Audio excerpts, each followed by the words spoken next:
Alright, yo, what is up, people? This is Zero, and I'm pretty sure you're wondering why I got like a picture of Homer angry holding his fist in the air. If you looked at the title of the subject, I was gonna do a live on this, but I thought it'd probably be better just to do a pre-recorded video because I would have just used OBS, and OBS kind of falls behind every time I use it, as far as like delays, but. Yeah, the reason for this is, you've seen the title, Revenge, Bedtime Procrastination. And I'm sure you're curious to know what that is.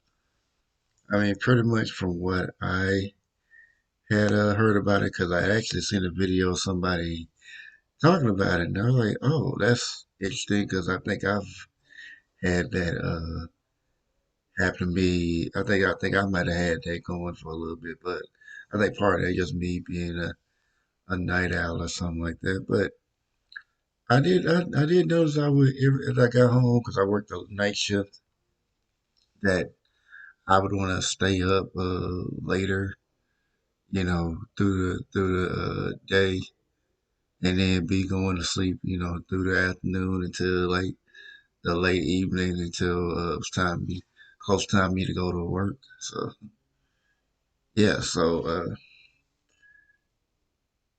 yeah, I mean I thought it was like an interesting subject, and I'm pretty sure I'm not the only one that's experienced this, and I'm pretty sure other people have experienced this as well. So I'm just going to read an article from the Sleep Foundation. There's another article I could read too that would give a more detailed medical explanation for it, but that was like a little longer, and I'm going to try to keep this video as short as possible.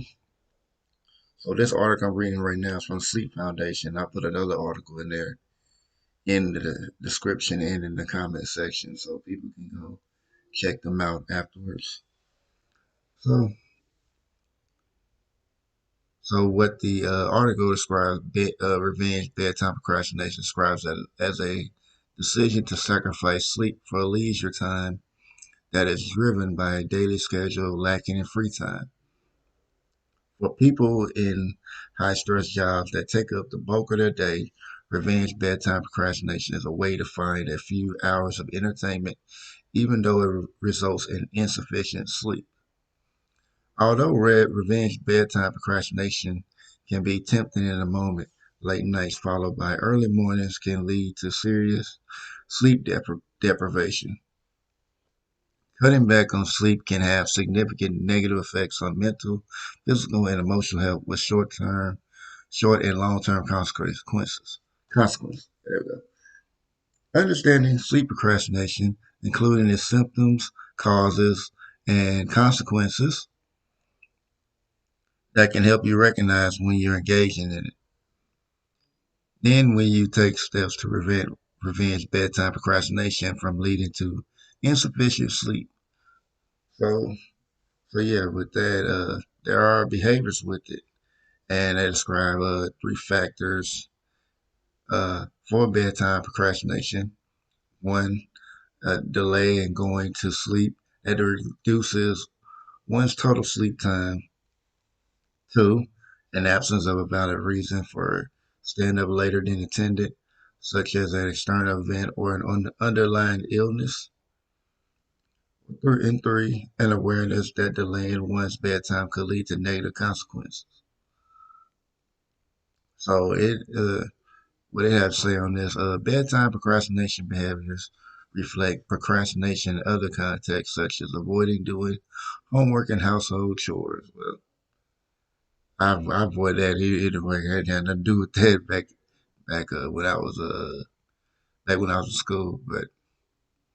But I'm thinking it's probably applying to more college students. Procrastinating on sleep doesn't usually generate negative associations like those other obligations. However, instead, sleep may be curtailed in the favor of activities that offer immediate enjoyment, such as watching TV, spending time with friends, or playing video games. Sleep procrastination can take different forms, One form involves delaying the act of getting to bed, bedtime procrastination. Another is delaying the time trying to fall asleep once in bed, while in bed procrastination, a problem that has been associated with rising rates of the electronic use. Rising rates of electronic device use in bed. There we go. A person may engage in both one or both forms of sleep procrastination, each which can reduce nightly sleep. So, that's like the bedtime procrastination. Now we're about to get to the revenge part of it. Revenge bedtime procrastination refers to the decision to delay sleep in response to stress or lack of free time early in the day. The addition of the word revenge concept of bedtime procrastination became popular on social media. The English term bedtime revenge bedtime procrastination emerged from a translation of an expression in Chinese that reflected frustration tied to long stressful work hours that left little time for personal enjoyment. Oh yeah, Chinese definitely know that because I remember hearing one story where like Chinese workers were making iPhones. I think they had Chinese workers working like 65 hours nonstop. I think it might be longer than that, but one worker worked 65 hours long stop and literally dropped dead from sleep from working. I don't remember who put that story. I think it might be NBC, like one of the NBC stations, I think. But it was like several years ago when I'd heard about it. But back to reading the rest of it. In this way, bedtime procrastination is seen as a way of getting revenge on daytime hours with little or no free time. Though initially expressed by the people in China, the ideas resonated across the globe and gained traction in response to the pandemic. And then now we're going to get into the psychology of it. Okay, sleep procrastination is still an emerging concept in sleep science. As a result of ongoing debates about the psychology behind this voluntary sleep reduction, people engage in bedtime procrastination though they generally want to receive enough sleep, but they fail to actually do so. This is known as intention behavior gap. One explanation of this for this gap is a failure in self-regulation or self-control. Our capacity for self-control is already at its lowest at the end of the day, which may facilitate sleep procrastination. Some people may be naturally inclined to procrastination in general, including around bedtime. In addition, daytime demands at work or school may reduce the reserves of self-control available in the evening. Not everyone agrees with this explanation, but some are arguing that it places too much emphasis on self-control. Instead, sleep procrastination may result in from people who have an evening chronotype, night owls who are forced to try to adapt to schedules designed for early birds. In revenge bedtime procrastination. I kept saying sleep time. Revenge bedtime procrastination, sacrificing sleep for leisure time may also be seen not as a failure of self-control, but rather an attempt to find recovery time in response to stress. Which I could kind of agree with that. The night owls. I am a night owl, and working in the daytime was a little stressful for me because every time so I'd be like, I want to go back to sleep. You know, it might be easy for early birds, but we're gonna continue on. Further research is needed to understand sleep procrastination, which may be the result of multiple interacting factors, including chronotype, daytime stress, and difficulties in self-regulation. So let me look up what chronotype is, so and I know, because I don't like not knowing certain words. So okay, so what the definition I see: Chronotype is a behavior manifestation of underlying circadian rhythms, myriad physical processes. All right, so yeah, that's pretty much what that means right there. So as far as that, we'll get back to the article. So so who is most affected by the bedtime procrastination? Because research about sleep procrastination still in its early stages, experts aren't certain who is most affected by it.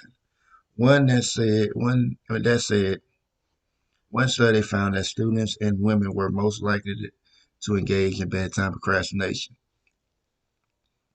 People with an evening chronotype are inclined to stay up later, which may manifest as bedtime procrastination. Sleep procrastination also appears to be more frequent in people who procrastinate in other aspects of their life. So it's not just in students or women; it's also with people who may be procrastinators in general. Okay, here we go. Revenge sleep procrastination appears to be tied to significant daytime stress. For many people, sleep procrastination may be a response to extended work hours that, if combined with a full night's sleep, leaves virtually no time for entertainment or relaxation. Revenge bedtime procrastination may be also on the rise because of the pandemic and the stress associated with stay-at-home orders. Surveys have found that working from home has often extended working hours, and women in particular have had a reduction in normal leisure time since the pandemic started. These factors may trigger stress and and sleep procrastination. I don't know, I said deep procrastination, but sleep procrastination, and contribute to the fact that nearly 40% of people have had sleeping problems during the pandemic. So we're going to get to the consequences of it. Bedtime procrastination can cause sleep deprivation. Without enough hours of sleep, the mind can't properly recharge, which can have widespread negative effects on health. Insufficient sleep degrades thinking, memory, decision making. Sleep deprivation also raises the risk of daytime sleepiness, which can harm productivity and academic achievement while heightening the risk of drowsy driving. Lack of sleep is tied to irritability and other difficulties regulating emotions.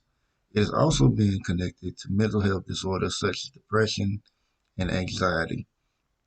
Sleep deprivation worsens physical health, making people more susceptible to cardiovascular problems and metabolic disorders like diabetes. In addition, and especially concerning the light of the pandemic, insufficient sleep can erode immune function and reduce the effectiveness of vaccines. The consequences of sleep loss can arise quickly. Ongoing sleep loss consequences can build up over time, contributing to long-term health problems. With sleep procrastination, the effects of sleep deprivation may become even more worrisome. Sleep deprivation has been linked to reduced self-regulation and impulse control, which means sleep procrastination may become part of a reinforcing negative cycle of reduced sleep and worse overall health. So yeah, pretty much saying that your health could be affected by it. Like I remember yesterday I was talking to my best friend. He was talking about like when he was working. He was saying like when he was working. I guess he had been working so hard that like his I guess his immune system had been so weakened that he actually caught the virus. And I was like, talking to him. I was like, yes. I said, if you probably hadn't been if you hadn't been so overworked and actually had time to get some good rest, you probably wouldn't even have caught it. I mean, you agree with me on it, but I mean, it's kind of crazy that you know how sleep can actually keep you healthy. And I think people don't take enough advantage of that. They just think, oh, I just keep going and do whatever I want to, and this won't affect me. Well, sleep is very important to your health. So I try to make sure I at least get a good amount of sleep. Even though I'm working through the night, even though I might be up, I try to make sure I get at least a good amount of sleep so that way I don't I don't, fall out or feeling off because at most important, self-health is I mean self-health, self-care is the most important thing that anybody should be having. So yeah, and how to prevent sleep procrastination? Well, they tell you the best remedy for sleep procrastination is healthy sleep hygiene, which involves creating good sleep habits and an environment conducive to sleep. Kind of like what I just talked about,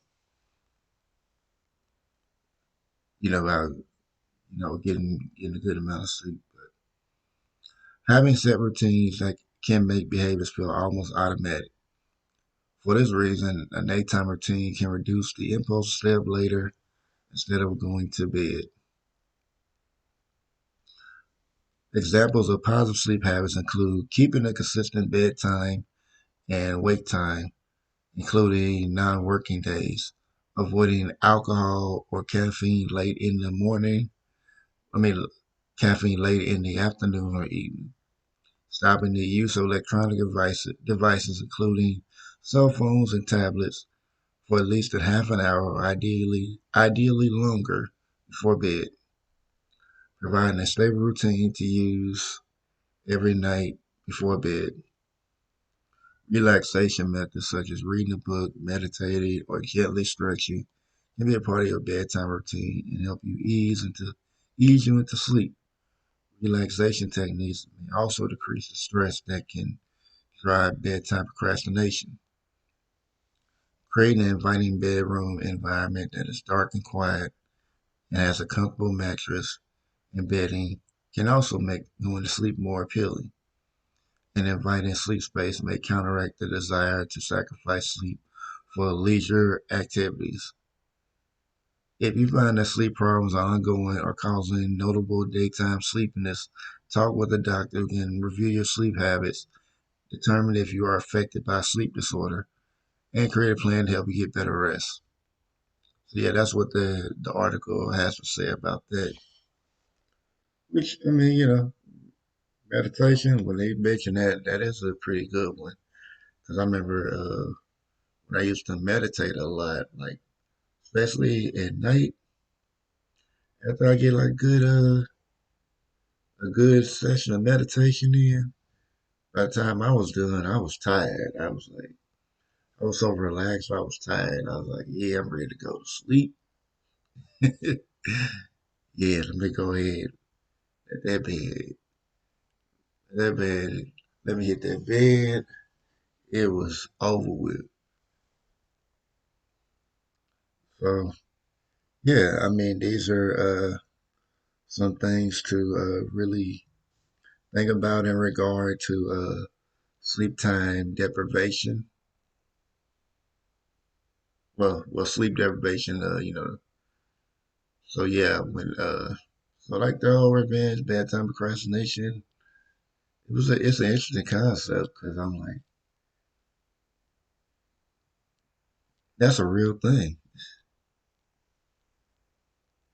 And I know I kind of had that bad, uh, like I said, last year with the job I had before because I was getting up early, but didn't particularly like the job, and the job was physically demanding, very physically demanding. So that meant I had to go to sleep. I was going to sleep not because like I just necessarily want to, but because my body needed time to recharge, to rest up. Because the job I'd had before, I had to have, use of my muscles. So like I had to make sure my muscles were rested so I can keep doing the job I've been doing.